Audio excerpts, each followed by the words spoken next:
একঘেয়েমি চিকেন না খেয়ে একবার হলেও এই রেসিপিটি ট্রাই করে দেখতে পারেন। প্রথমে কড়াইতে 1 টেবিল চামচ মতো তেল দিয়ে দেব গোটা গরম মশলা। নমস্কার, সুস্বাদু রান্নার ঘরে আপনাদের সকলকে অনেক অনেক স্বাগত। আজ বানাবো দারুণ স্বাদের একটি চিকেন রেসিপি। আশা করছি আপনাদের ভালো লাগবে। ভালো লাগলে অবশ্যই একটি লাইক করবেন আর প্লিজ ভিডিওটি পুরোটা দেখবেন। তো তেলের মধ্যে গরম মশলাটা দেওয়ার পর একটু ভাজা ভাজা করে নিতে হবে। একটু গন্ধ ছাড়লে ওর মধ্যে দিয়ে দেব একটা বড় সাইজের পেঁয়াজ বাটা। পেঁয়াজ বাটাটা একটু ভালো করে ভেজে নিতে হবে যাতে কাঁচা গন্ধটা না থাকে।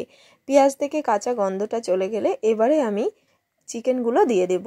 খুব ভালো করে ধুয়ে রেখে দিয়েছিলাম। আমি এখানে 500 গ্রাম চিকেন নিয়েছি। আপনারা চাইলে চিকেনের পরিমাণটাও বাড়াতে পারেন। সেক্ষেত্রে সব উপকরণের পরিমাণটাও কিন্তু বাড়িয়ে নিতে হবে। খুব ভালো করে ভাজা ভাজা করে নিলাম।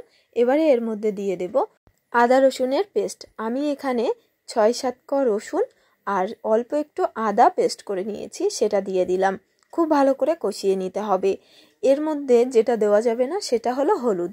এটা আজকে একদম হলুদ ছাড়াই আমাদের এই চিকেনটা বানাতে হবে। এখানে দিয়ে দিলাম খুব সামান্য জল, আবারও একটু কষিয়ে নেব। এবারে দিয়ে দেব পরিমাণ মতো লবণ। লবণটা দেওয়ার পর আবারও কিছুক্ষণ কিন্তু নেড়ে নিতে হবে। আর এই মাংসটা এইভাবেই নেড়ে চেড়ে রান্না করলে কিন্তু খুবই ভালো লাগে খেতে। এবারে আমি দিয়ে দিচ্ছি ফেটানো টক দই। আমি এখানে 2 টেবিল চামচ মতো টক দই নিয়ে খুব ভালো করে ফেটিয়ে নিয়েছি। আপনারা যদি চিকেনের পরিমাণ বাড়িয়ে নেন সেক্ষেত্রে দইয়ের পরিমাণটাও বাড়িয়ে নেবেন। আবারও কিছুক্ষণ নেড়ে নেব। আর এবারে কিন্তু চিকেনটা অনেকটাই সিদ্ধ হয়ে এসেছে। এইভাবে নাড়াচাড়া করার পর এবারে কিছু গুঁড়ো মশলা দিয়ে দেব। আর এর মধ্যে বেশি গুঁড়ো মশলা কিন্তু একদমই দেওয়া যাবে না। দিয়ে দিলাম সামান্য ধনে গুঁড়ো, 1 চামচের মতো জিরে গুঁড়ো, আর 1/2 চামচ দিয়েছি মৌরি গুঁড়ো, আর এখানে আমি দিয়েছি খুব সামান্য লঙ্কার গুঁড়ো আর অল্প একটু মরিচ গুঁড়ো। তো আপনাদের কাছে মৌরি গুঁড়ো না থাকলে সেটাও আমি বলে দেব। ভিডিও দেখতে থাকুন, অবশ্যই জানতে পারবেন মৌরি গুঁড়ো না থাকলে আপনারা কি দিতে পারেন। আমি এখানে ঝালের জন্য লঙ্কা গুঁড়ো দিয়েছি। তো আপনারা যদি না দিতে চান সেক্ষেত্রে কাঁচা লঙ্কা একটু বেশি করে দিলেই হবে। দিয়ে দিলাম 1 চামচ চিনি। চিনিটা টক দই দেওয়ার কারণে কিন্তু অবশ্যই দিতে হবে। তো আপনাদের কাছে যদি মৌরি গুঁড়ো থাকে তাহলে দেবেন, না হলে কিন্তু দেওয়ার দরকার নেই।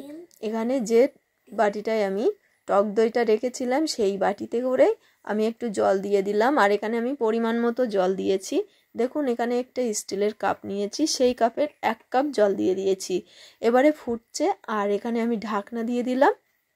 এই ঢাকনাটা দিয়ে আমি চিকেনটা খুব ভালো করে সিদ্ধ করে নিয়েছি। চিকেনের গা থেকে যখন এরকম তেল ছেড়ে দেবে তখনই ভাববেন যে আমার রান্নাটা হয়ে গেছে আর চিকেনটাও খুব ভালোভাবে সিদ্ধ হয়ে গেছে।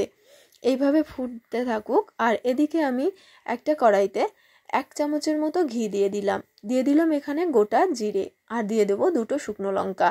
আপনাদের কাছে যদি মৌরি গুঁড়ো না থাকে সেক্ষেত্রে এখানে আপনারা এই ঘিয়ের মধ্যে 1 চামচের মতো মৌরি দিতে পারেন। দিয়ে দেব ক্যাপসিকাম ও টমেটো। আমি এখানে বড় বড় টুকরো করে কেটে নিয়েছি। এখানে 1/2 ক্যাপসিকাম দিয়েছি আর একটা বড় সাইজের টমেটো আমি এখানে টুকরো করে কেটে দিয়ে দিলাম অল্প কটা কাঁচা লঙ্কা। এখানে 5 থেকে 6টা কাঁচা লঙ্কা আছে। আপনারা যদি ঝাল একটু খেতে চান সেক্ষেত্রে কাঁচা লঙ্কার পরিমাণটা বাড়িয়ে নেবেন। হালকা ভাজা ভাজা করে নিয়েই কিন্তু তুলে নিতে হবে।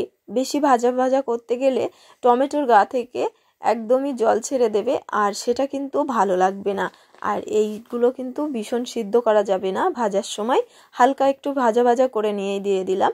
আর এই রান্নাটা কিন্তু আমার হয়ে গেছে। গ্যাসটা অফ করে দিয়েছি আর দিয়ে দিলাম 1 চামচ ঘি আর দিয়ে দেবো 1 চামচের মতো গরম মশলা গুঁড়ো। খুব ভালো করে নেড়ে দেবো। আর আমার রান্নাটা কিন্তু একদমই রেডি হয়ে গেছে। একঘেয়েমি চিকেন কষা না খেয়ে একবার হলেও এই রেসিপিটি ট্রাই করে দেখতে পারেন। খুব ভালো লাগে খেতে। এটা আপনি নান পরোটা, রুটি, পরোটা কিংবা গরম ভাতের সঙ্গেও ভালো লাগে, কিন্তু নান পরোটার সঙ্গে একটু বেশিই ভালো লাগে। তো একবার হলেও ট্রাই করার অনুরোধ রইল। তো আমি এটা নান পরোটার সঙ্গে পরিবেশন করব। দেখুন, আর এই রেসিপিতে কিন্তু কোনো রকম হলুদ ইউজ করা যাবে না। হলুদ দিলে সেই রকম টেস্ট কিন্তু একদমই লাগবে না। আমি এটা নান পরোটার সঙ্গে পরিবেশন করছি। দেখুন নানগুলো কতটা সফট হয়েছে। আর এই নান পরোটার ভিডিওটাও কিন্তু আমার এই চ্যানেলে দেওয়া থাকবে, আপনারা চাইলে দেখে নিতে পারেন। আজকের রেসিপিটি কেমন লাগলো অবশ্যই কমেন্টের মাধ্যমে জানাবেন। আজকের রেসিপিটি ভালো লাগলে অবশ্যই একটি লাইক করবেন। আজ এ পর্যন্তই। সবাই ভালো থাকবেন, সুস্থ থাকবেন। ধন্যবাদ।